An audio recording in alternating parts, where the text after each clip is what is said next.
Thank you for listening to Depictions Media Radio.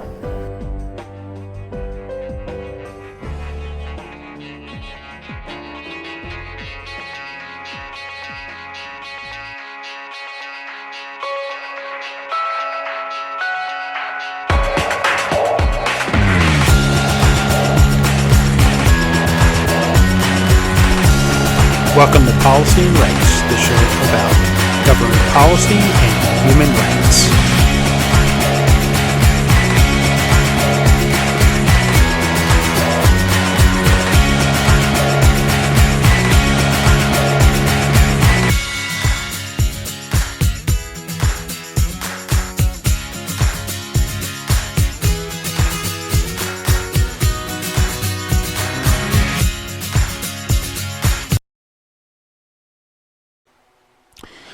Welcome back to Policy and Rights here on Depictions Media Radio. I am your host, Michael Clogs. We're going to hear from the WHO and, of course, opening remarks from Dr. Tedros. They're going to include things about Tigray and how humanitarian efforts, it's not gone beyond a humanitarian crisis to a humanitarian nightmare when you consider warring factors have blockaded food, medical supplies, and alike from even remotely having a chance to get through. This is a really big problem. That over 6 million people are held under siege without supplies. Not good. And Dr. Tedros is going to voice his opinions about that, as well as he is going to give, there's going to be an update on the Ebola situation in Uganda. And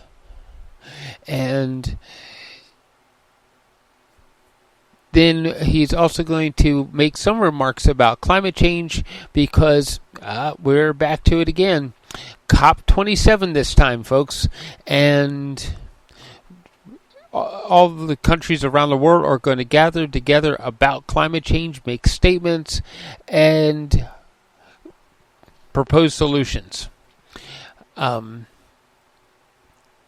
course, here when it comes to climate change, we have maybe said that at the most minimal level, person to person, if we cut back on some of our consumerism, we try to find other ways of enjoying our lives that don't cost money, we might be able to help larger situations around the world when it comes to climate change.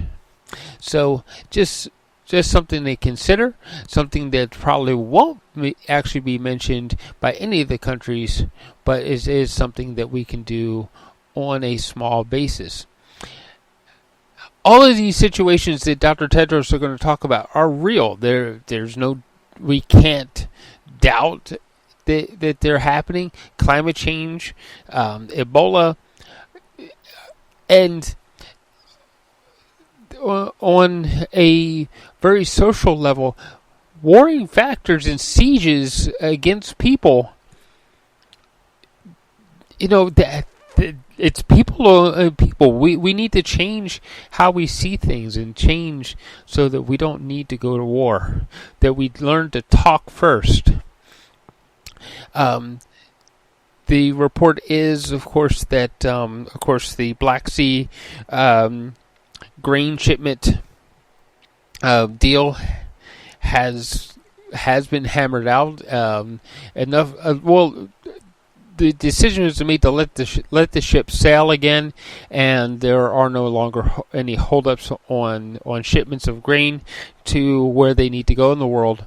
But even with that being said, in the Tigray situation, even if the shipment of the grain was to get to their front door because there's a military siege on the outside of their front door, they wouldn't get it anyway. we need to, as a human race, do better. And one of the things that Dr. Tedros does repeat all the time: humanitarian efforts need to be allowed so that civilians and children can live. Anyway, so let's listen to what Dr. Tedros and the World Health Organization, WHO, have to say about all these situations.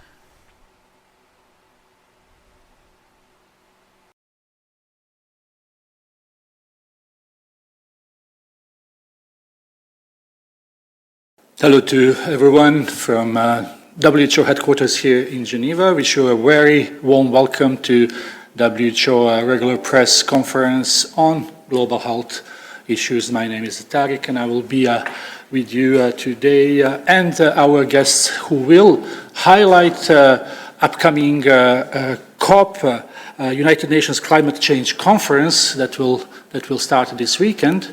But this press conference is also to cover all the other health issues, as we have a number of WHO experts with us, and I will introduce them shortly. Before that, and speaking about COP, just to remind you that we will have tomorrow a specific briefing dedicated to the Conference of Parties, where WHO will be present, and this press conference will start tomorrow at 2 o'clock. You have received the press media advisory on that.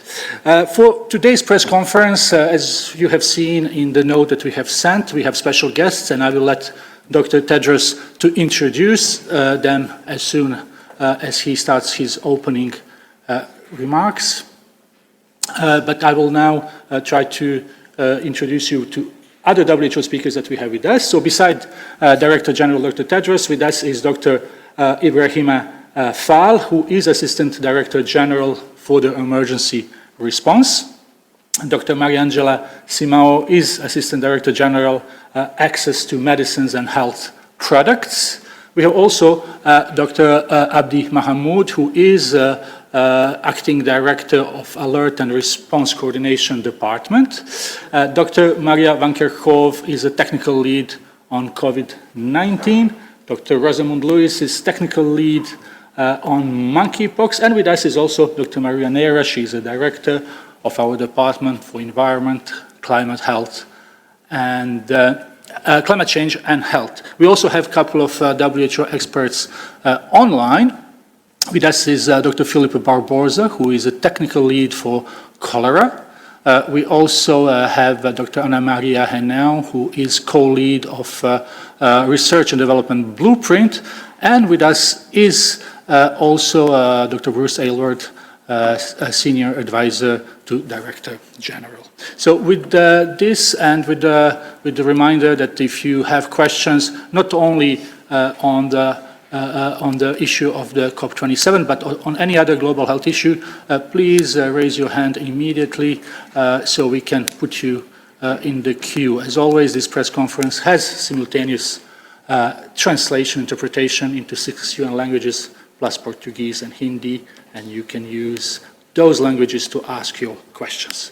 With this, I will turn to Dr. Tedros for his opening remarks. Thank you, Tariq, and welcome. Good morning, good afternoon, and good evening. This week marks 2 years since the siege of Tigray began. The Afar and Amhara regions are also affected by the conflict, but WHO and our partners have access to those regions and have been able to deliver humanitarian aid. However, the humanitarian situation in Tigray remains catastrophic. As I have said before, the siege of 6 million people by Ethiopian and Eritrean forces is the worst humanitarian crisis in the world. Since the beginning of the siege, food, medicine, and other basic services have been weaponized. It has now been more than 2 months since the last humanitarian aid reached Tigray. But even before that, the aid reaching Tigray was a trickle, nowhere near enough to meet the needs. Large numbers of displaced people are now arriving in or moving towards the regional capital, Mekelle. Most UN agencies and NGOs have now left towns in the region's northeast because of security concerns. Some health partners have shut down because they cannot access the funds, fuel, and other supplies they need to serve the community. WHO continues to call for unfettered humanitarian access for the millions of people who are in dire need, and we continue to call on the international community to give the crisis in Tigray the right attention. The only solution to the situation remains peace, and we hope that the talks now taking place in South Africa will lead to a peaceful and enduring resolution. Now to the Ebola outbreak in Uganda. There have now been 130 confirmed cases of Ebola disease, 21 probable cases, 43 confirmed deaths, and 21 probable deaths. Mubende remains the most affected district. However, cases have recently increased in 2 neighboring districts, and 17 cases have been confirmed in the capital, Kampala. Although these cases are linked to known clusters, the very fact that there are cases in a densely populated city underscores the very real risk of further transmission and the very urgent need for increased readiness in districts and surrounding countries. WHO continues to work closely with the government of Uganda and partners to respond to the outbreak, and we continue to urge a strengthened global response and increased donor investment. To support the response, WHO yesterday released an additional $5.7 million from our contingency fund for emergencies, in addition to the $5 million we released previously. Finally, next week, Egypt will host the 2022 United Nations Climate Change Conference, or COP27, where countries will assess progress towards the agreed target of limiting global warming to 1.5 degrees Celsius above pre-industrial levels. Meeting that target will have massive benefits for human health. Failing to meet it comes with massive risks. Climate change is already impacting health in many ways through more frequent and extreme weather events, more disease outbreaks, and more mental health issues. In the Greater Horn of Africa, a combination of drought and floods have left 47 million people facing acute hunger, and 18 million people have been displaced. In the Sahel region, in West and Central Africa, the temperature is rising 1.5 times faster than the global average, and a combination of flooding, drought, and conflict are supercharging a food crisis. Many countries in the Sahel are currently affected by flooding, including Nigeria, where 600 people have died and 1.4 million have been displaced.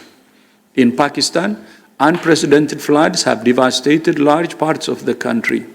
The impact will be felt for years to come. Over 33 million people have been affected and almost 1,500 health centers damaged. Around the world, climate change is fueling outbreaks of cholera and dengue and increasing the risks of new pathogens emerging with epidemic and pandemic potential. Climate change exacerbates disease and malnutrition, which have a compounding effect. Sick people are more likely to be malnourished, and malnourished people are more likely to get sick and die. The climate crisis is a health crisis. WHO is calling on governments to lead a just, equitable, and fast phase out of fossil fuel and transition to a clean energy future. It's now my pleasure to welcome my friend Martin Griffith, the United Nations Under-Secretary General for Humanitarian Affairs and Emergency Relief Coordinator. Martin, welcome, and thank you for joining us, and you have the floor. Thanks very much indeed, Dr. Tedros. It's a great honor to be with you today on this extremely important subject of climate change and food insecurity. Thank you for having me. The world is indeed in the grip of a hunger crisis among its many other crises. War, the pandemic, and vast inequality are all partly to blame. The emergency signs flash red everywhere. And like you, Dr. Tedros, I see the consequences of all this nearly everywhere we visit. In the Horn of Africa, as I know Nemo will tell us more, an unprecedented drought has pushed 22 million people to the edge of famine. And like you, Tedros, I hope we hear good news from South Africa for the people of Tigray very soon. I visited with the communities in Somalia and Kenya, whose very way of life is at risk. Pastoralism is threatened existentially by the continuing droughts, which kill off livestock. 3 million livestock dead in Somalia alone in the recent months. I was also in Pakistan last month, Tedros, you mentioned that, where a monstrous monsoon, what Secretary General Guterres called a monsoon on steroids, wiped out 4/5 of the country's livestock. The consequences for people whose livelihoods depend on that, as in the Horn of Africa, are hard to imagine. Extreme heat is destroying crops from South America to China and undercutting again people's livelihoods and access to food. Hotter, more acidic oceans are annihilating marine life, a major source of protein for billions of people.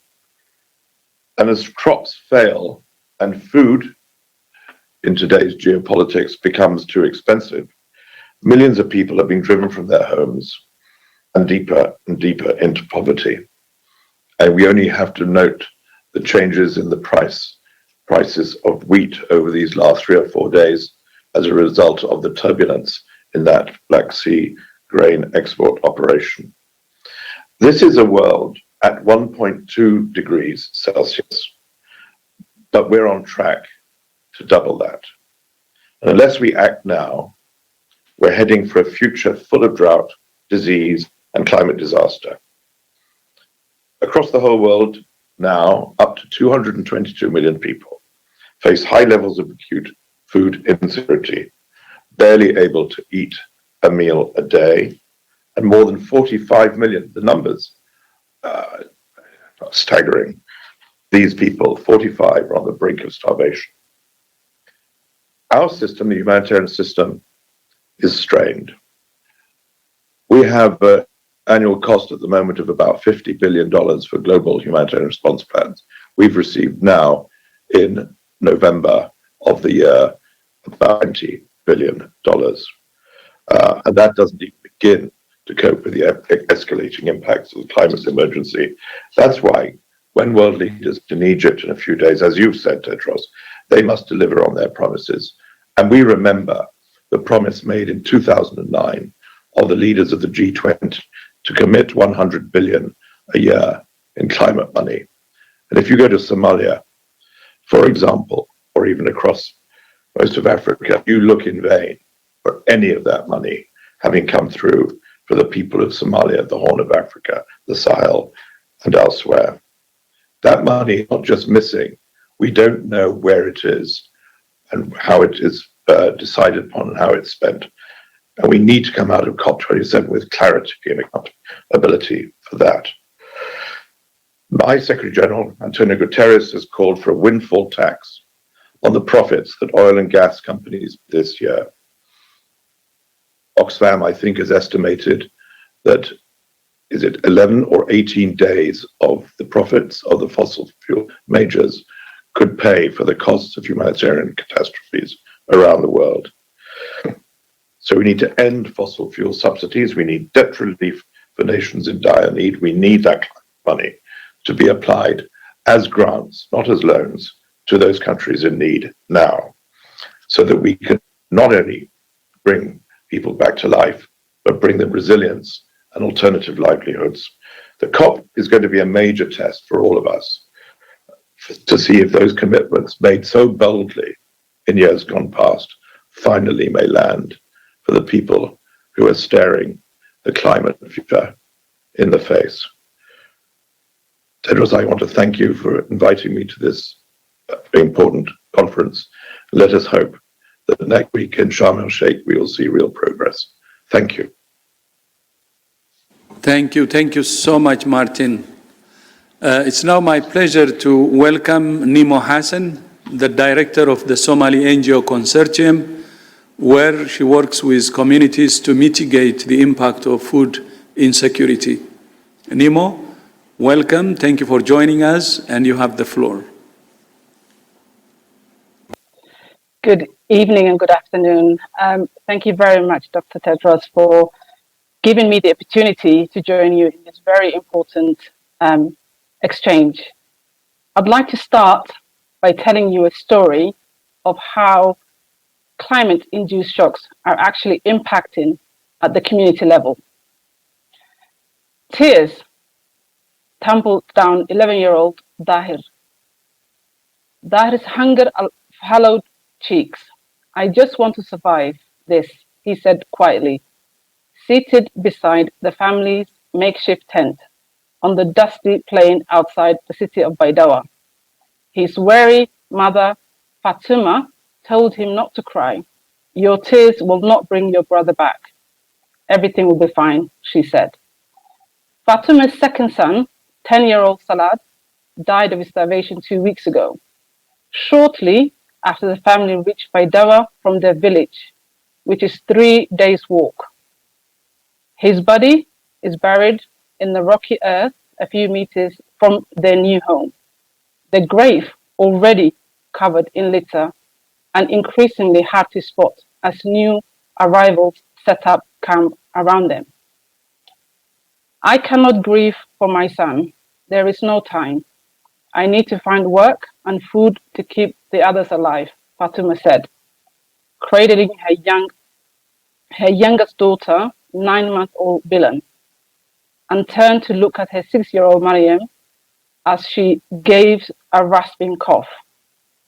This is a snapshot of many stories like this in Somalia currently, where mothers are burying their children due to preventable hunger crisis, as their little bodies unable to fight against disease such as cholera and measles.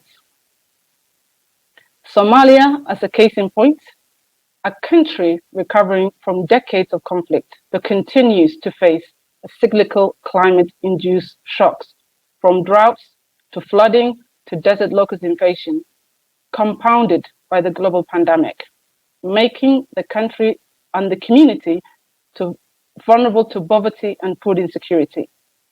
Today, it has been 4 failed rains. The forecast for the 5th rains looking grim, with 70.8 million people on the brink of famine in the coming weeks. Climate-induced drought has decimated their livelihoods. Of course, the war in Ukraine has exacerbated the situation, with prices of food skyrocketing, affecting the purchasing power of many, especially the poor and low-income earners, driving them to destitute. There need to be more strategic partnerships developed between the international community and civil society. Strategic partnerships mean thinking beyond funding and thinking with longer term in mind. This means investing a more meaningful inclusion in the decision-making processes, mutual design from the very onset on common approaches and programs. This is an investment of time, utilizing local expertise and resources, as well as willingness to adapt international mechanisms to strengthen existing national approaches. Civil society plays a role in pushing for new laws, programs, policies, or strategies at the national issues, including climate change. Donors and donor governments have an opportunity when investing in local actors. Why? They work short-term in humanitarian, front-line response, but they also work on long-term development in programs and in peace building. Civil society has invested in the future of countries like Somalia for the long haul, and they will be stronger with international support that opens up space and opportunity for them to work in their own terms. Finally, climate justice, commitment, collaboration are necessary as the issues we are facing in Somalia and elsewhere in part, the result of long-term failure in investment, peace, climate resilience, and development. Together, we are more powerful and efficient. Thank you for having me. Back to you. Thank you, Nemo. Mahassanit. And thank you for everything you're doing with communities in Somalia. It's this kind of grassroots work that really makes a difference on the ground. So Mahassanit again. Our third and final guest is Rosamond Adukisi Debra, the founder and director of the Ila Roberta Foundation and an activist for action against air pollution. Rosamond, welcome. Thank you for joining us, and you have the floor. Thank you for having me. One of the biggest contributors to climate change is air pollution. It has a devastating effect on the public health. And I believe that we all have a human right to breathe clean air, and saving lives must be a priority. Governments everywhere must put health first. 99% of the global population breathes toxic air every day, and it's responsible for about 1 in 5 premature deaths worldwide. And that is an astonishing between 7 and 9 million deaths every year. Released from diesel and petrol vehicles, coal-fired power stations, wildfires, wood, kerosene, cooking stoves, waste incineration, and much, much, much, much more. Air pollution is deadly and damages every organ in the human body. It causes heart and lung disease, cancer, asthma, and it affects things such as dementia, depression, premature deaths, and obviously miscarriage. Children are the most vulnerable, with air pollution stunting the development of their lungs. The poorest and most marginalized groups also bear the brunt of the air pollution, but it doesn't have to be this way. Cleaning up the air will save lives, and it will also reduce healthcare costs to increase productivity, and it will save trillions of dollars from governments. My daughter Ella could not be saved. She was 6 when she started coughing, and 3 years later, and after 28 hospital admissions, being in the ICU for 5 times, she finally passed away. Ella still remains the only person in the world to have air pollution listed as a cause of death. And nearly almost a decade, I am still urging governments and world leaders to tackle this global health crisis. One of the 3 things to save lives will be that all countries must adopt the new WHO air quality guidelines for health. They must adopt them now, and this must be part of the debate at COP27. These guidelines are achievable, and they will save lives. Up to 80% of lives could be saved. Number 2, we must invest in solutions, active travel, public transport, stop burning fossil fuels, and replace coal and gas-fired power plants with clean, renewable energy, alternatives such as solar and wind power. We've also found these are also cheaper. Number 3, world leaders must raise public awareness of the dangers of air pollution on health. Communities do not know about the impact of air pollution on health. Government-backed health campaigns and communication about air quality levels need to be happening now. The CBI estimated that bringing UK air quality within the WHO guidelines will deliver an annual economic boost of 1.6 billion per year.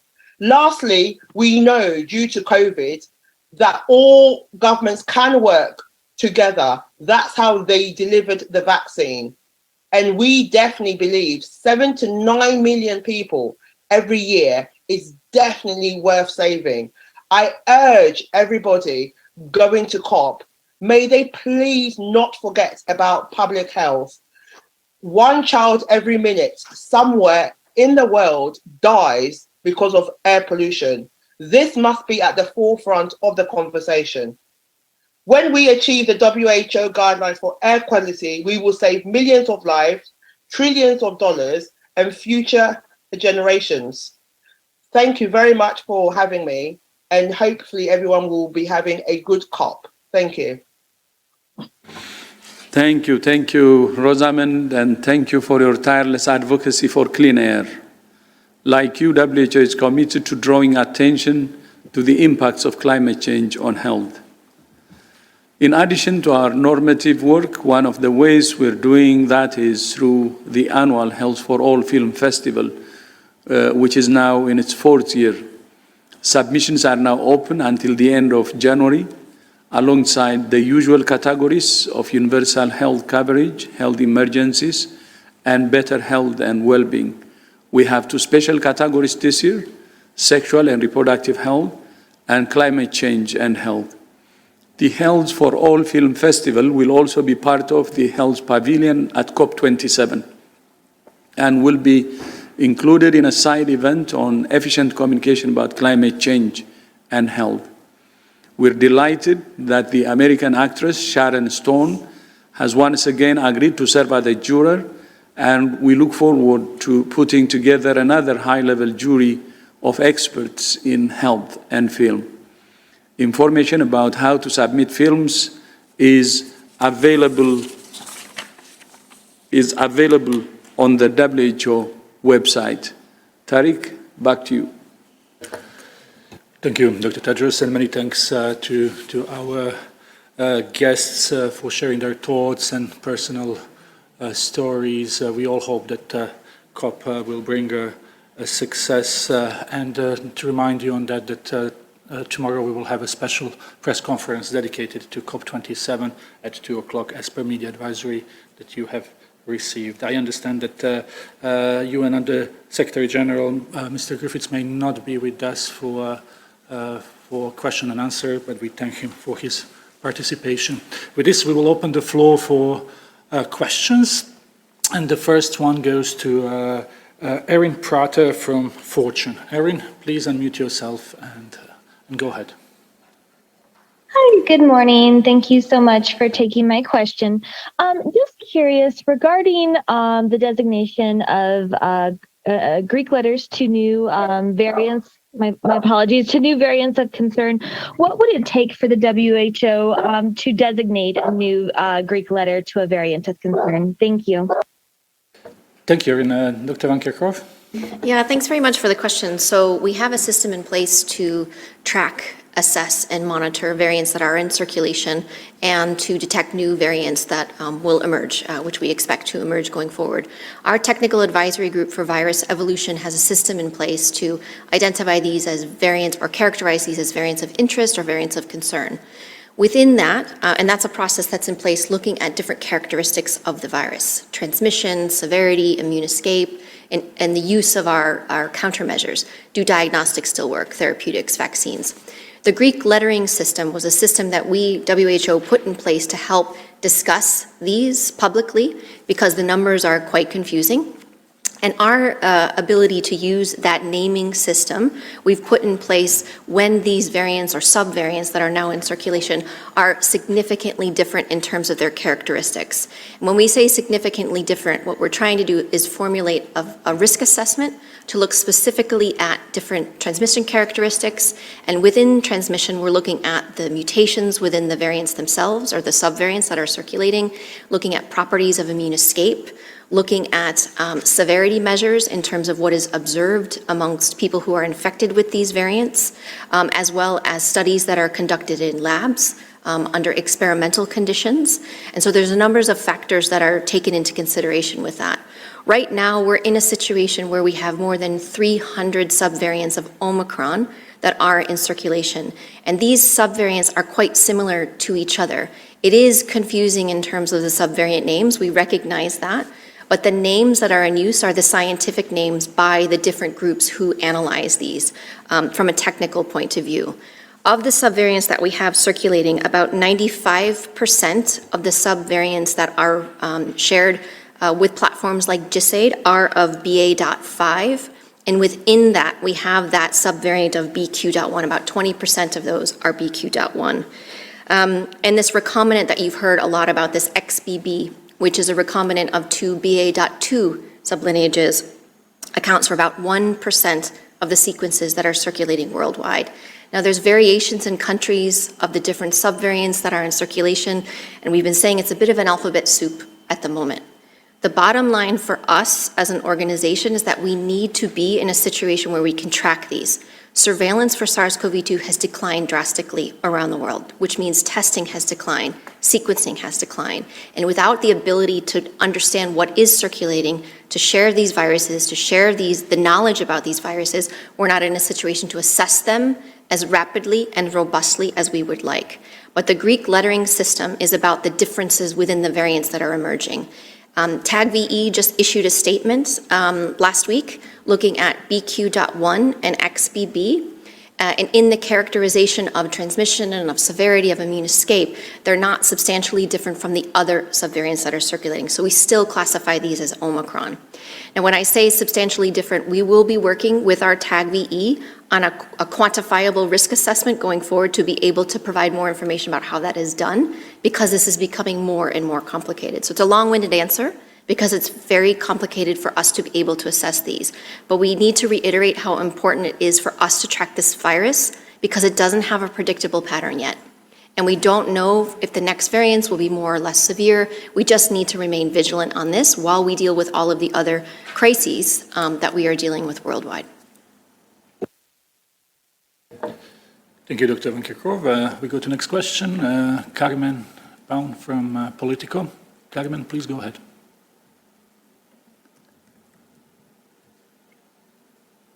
Hi, can you hear me? Thank you so much for giving me the floor. Yes.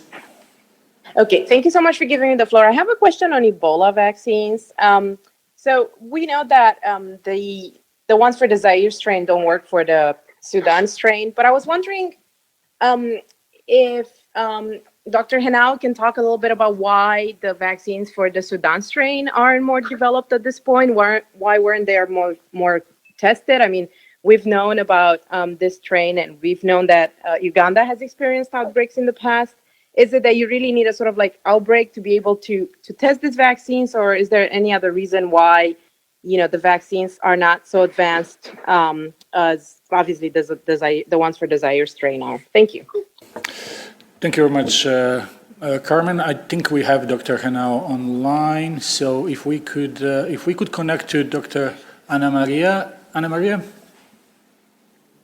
Yes, good afternoon, Tariq. Thank you for the question. So there are three parts to this.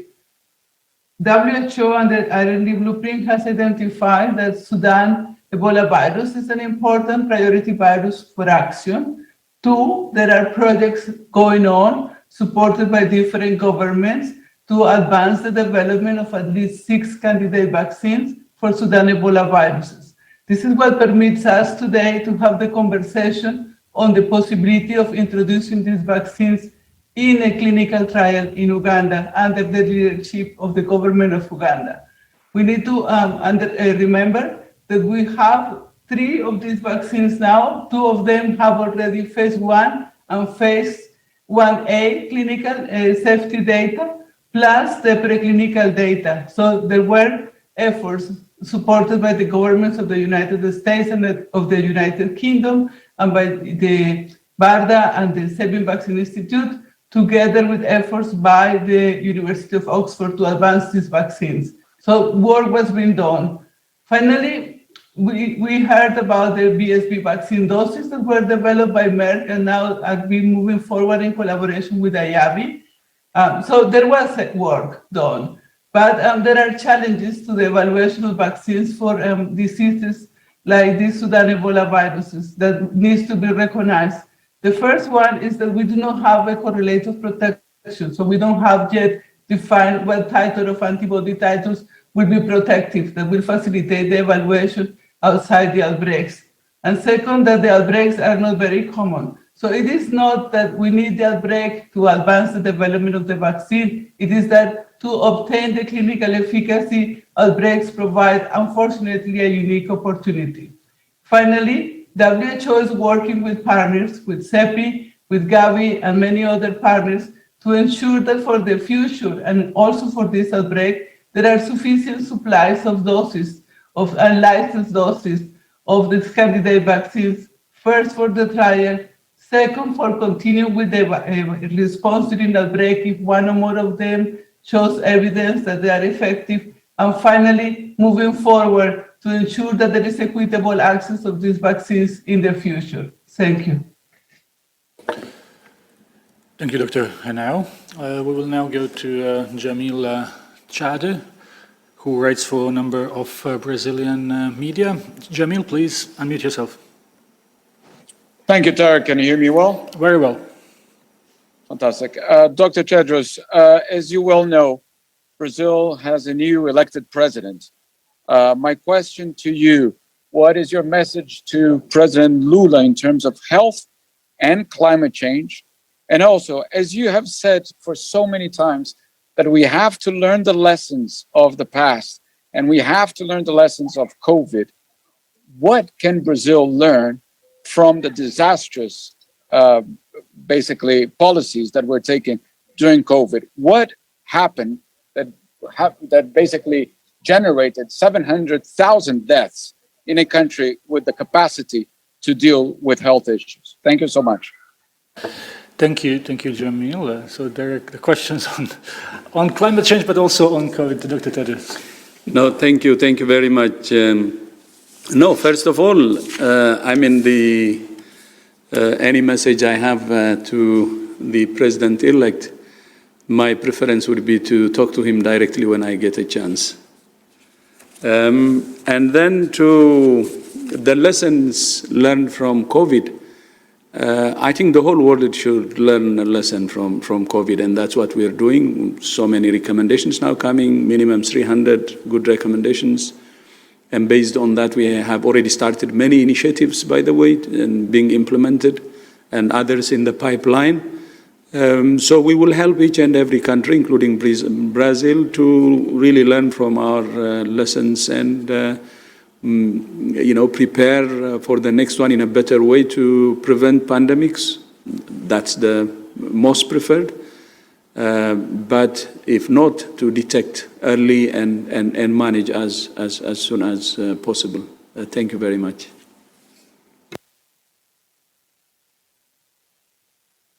Thank you, Dr. Tedros. Let's go to Helen Branswell from STAT. Helen? Thank you very much for taking my question, Tarek.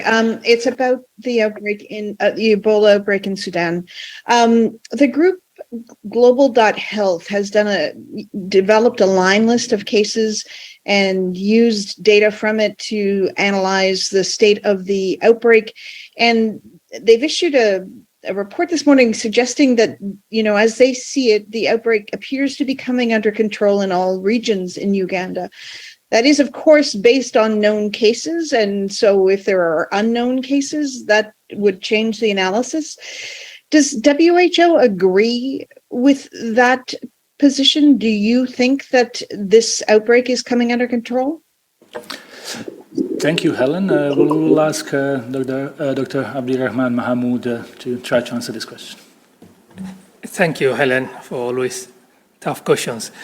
In terms, from our side, we've been working very closely with the government so that this outbreak can come as soon as possible to an end, and that's our wish. You have seen from the government leadership, the minister, the prime minister, and the president, that's all attempt. But we know very well Ebola, I think it we have to put all the measures in place so that we can do. In terms of scenario planning, we have 3 scenarios. One is the best case scenario. We already passed that stage. The second scenario is a sustained transmission where the outbreak is limited to certain but can also spread. And the last one is worst case scenario. So the government is to attempt every measure possible so that this outbreak can be contained. Talking about the analysis done by our group, we worked very closely with the monkeypox, and we appreciate a lot of institutions coming on doing that analysis. But more specifically, it's very hard right now to make a conclusion based on the limited data available. As you may know, we had a big cluster in Kasanda where one super spreading cluster, one case has led to 31 secondary cases. So the interpretation based on that will be very hard to make at this stage. But we know very well the government is doing everything possible to contain this, but the end of it is the community and the community support on that so that we don't see cases spend a lot of time in the community. Like this case, he spent throughout his time infecting close family, friends, and also other relatives. So I think the main hour is caution optimistic that the government has the capacity. They have responded previously, and we are seeing in less and less cases. But as DG said, Ebola in a complex urban city like Kampala is not easy, and we have to do everything possible to follow every chain of transmission and work closely with the government and partners. Thank you. Thank you. And maybe Dr. Fall would like to add something? Thank you, Tarek. Just to complement Abdi, first of all, I would like to acknowledge the leadership of the Ugandan government in scaling up the response, and based on the indicator, we can see improvement on contact tracing and clinical management. But as you know, Ebola is very unpredictable, and it's too early to talk about control. We need to make sure that where we have gaps, we fill those gaps, because at this stage, very important to see, intervention gaps, gaps in quality of intervention. You can still see that IPC is still an issue, and we need to improve IPC in health facilities, but also in the community, and this requires a lot of community engagement. And as highlighted by Abdi, if you look at some indicator like the average from onset of symptom in the community to isolation is around 5 days, we need to make sure that this is reduced. And one of the important point is to make sure that we are not missing any probable cases, and all actions that need to be taken around the probable cases are taken. This will help to control all transmission chains. So positive improvement, positive development, but we need to make sure that we continue until we know that all the transmission chains are identified and stopped. Thank you. Thank you. And we have time for one more question, and before we'll need to conclude. So let's go to Ashwin Bershing from Times India. Ashwin, please unmute yourself. Thank you for considering my question. Observer Times welcomed the United Nations Climate Change Conference COP27. While climate change adverse impacts can be reduced via immunization, Observer Times' question is it necessary to re-engineer vaccines each year to target the strains considered likely to be most prevalent in the upcoming years? Thank you. Thank you. If I understand well, the question was, do we need to re-engineer vaccines every year? Is it on COVID-19 or on some other vaccine?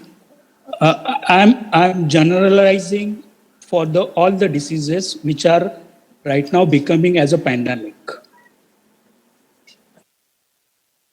I'm not sure we can really go to... Yeah, Ashwin, just if we understood well, you are asking about... Yeah, can you repeat one more time the question, please? Yeah, sure.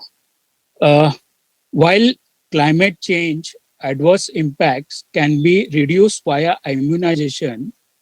Observer Times question is,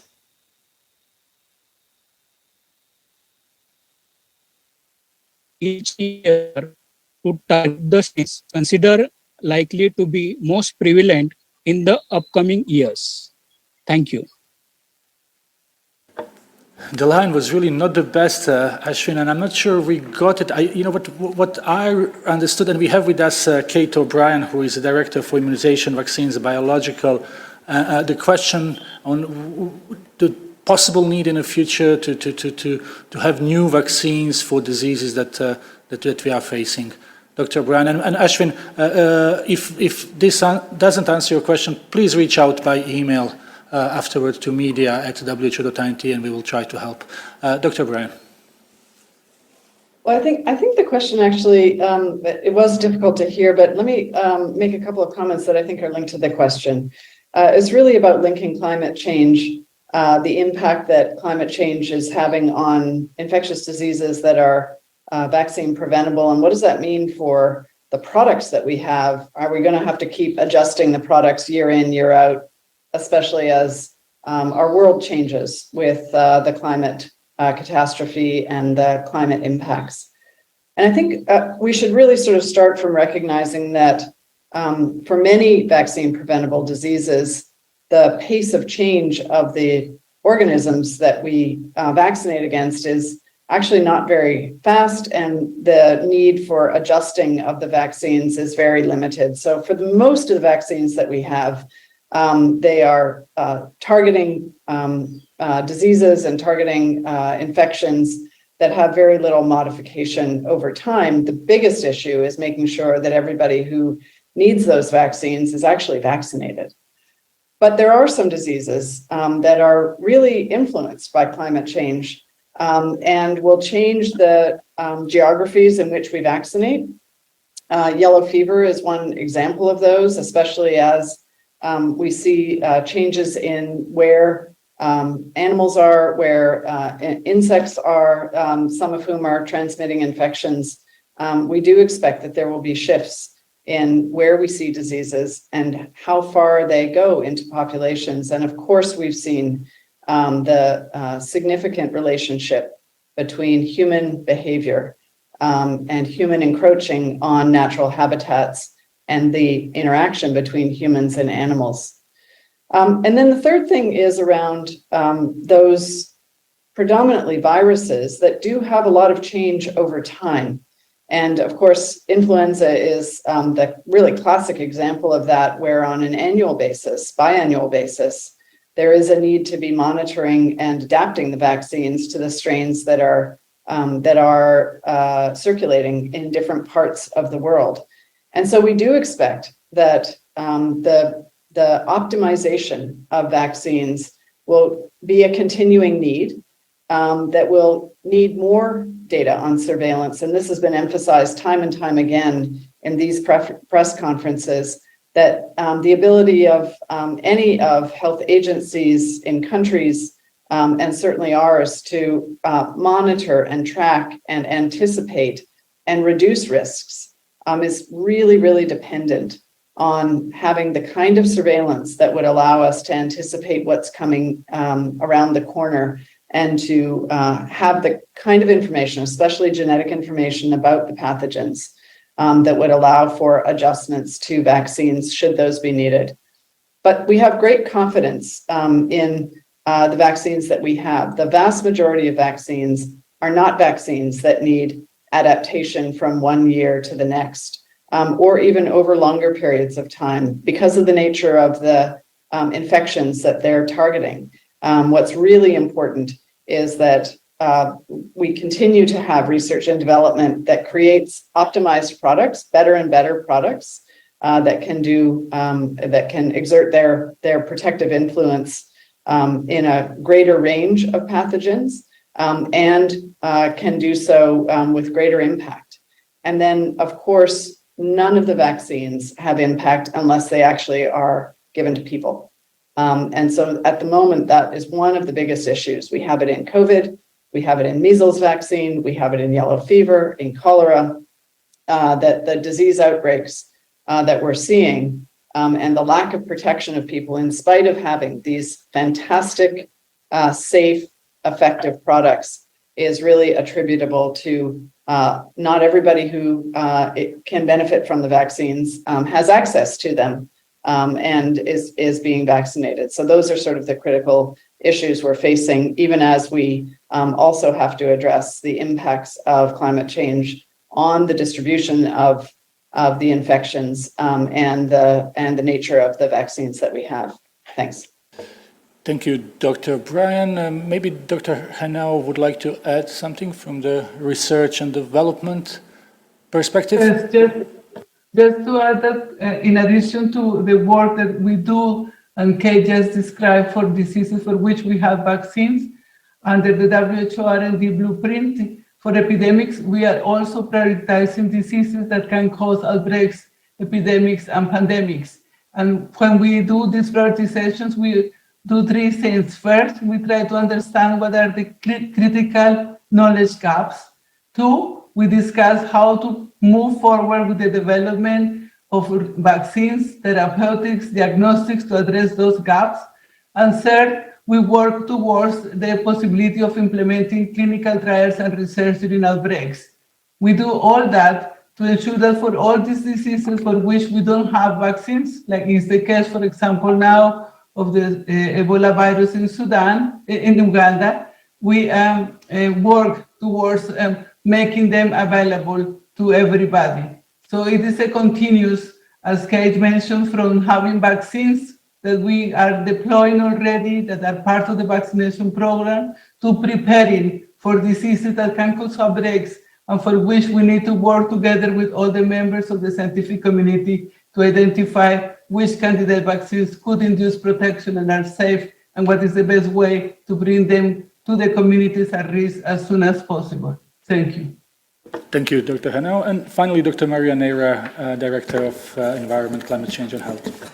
Just very quickly, but to say that the best vaccine we have at the moment against climate change will be exactly stopping the causes of this global warming.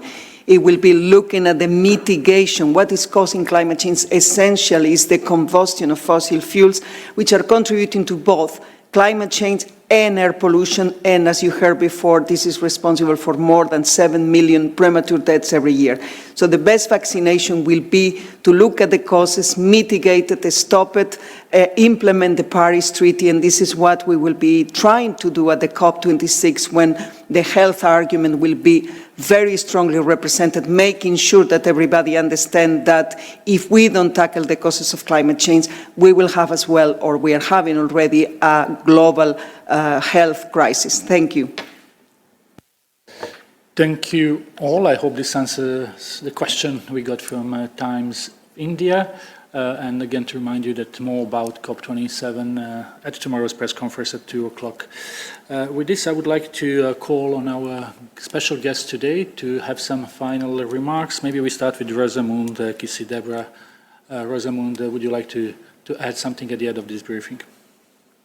Yes, hello again, and thank you for having me. I think I would just like to reiterate again about the impact on everyone's health from air pollution, and specifically about the 7 to 9 million people that die every year. And as we head to COP, a very, very important event, according to the World Bank, the health damages linked to PM 2.5 amount to $8.1 trillion in 2019. And that is actually 6.1% of the global GDP. But I urge everyone to clean up the air. It will save millions and millions of lives, and it will help with rebuild the economies after COVID. And we need to put the most vulnerable, who are children, at the heart of all the discussions. So thank you again for having me, and have a good COP, everybody. And remember, cleaning up the air will save lives, and it is our basic human right to be able to breathe clean air. So thank you for having me again. Thank you, Rosamund, for this important message and for sharing your personal story as well. Let's go to Nimo Hassan to hear from her some last remarks. Thank you very much also for having me. Thank you for this great and timely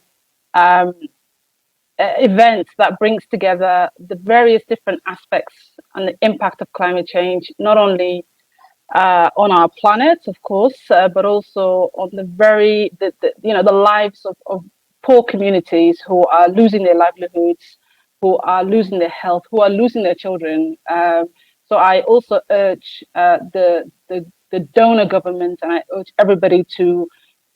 I agree with you, Rosman. Put the communities at heart. If we're thinking of the communities and the poor people who are impacted with these climate shocks on a daily basis, then I think we can come to an agreement that is more fair, that's more just, and ensuring that we are supporting these livelihoods and these people in the Horn of Africa, that endure the most impactful experience from the climate change. So I urge everyone to have the conversation, and having children who are very vulnerable, who are already dying in places in Somalia, to be able to live a better life in the future. So thank you for having me again. Thank you, Nemo, and thanks again, Rosamund, for your participation. With this, I will hand over to Dr. Tedros for his final remarks. Dr. Tedros. Yeah, thank you, Tariq. So thank you to Martin, Nemo, and Rosamund for joining us today. And thank you for your leadership in your respective areas. And we're very glad to have you today, but not only that, to continue to partner with you. So thank you so much. And to our press who joined us today, thank you so much for joining us. And see you next time, next week. Thank you. Bye-bye.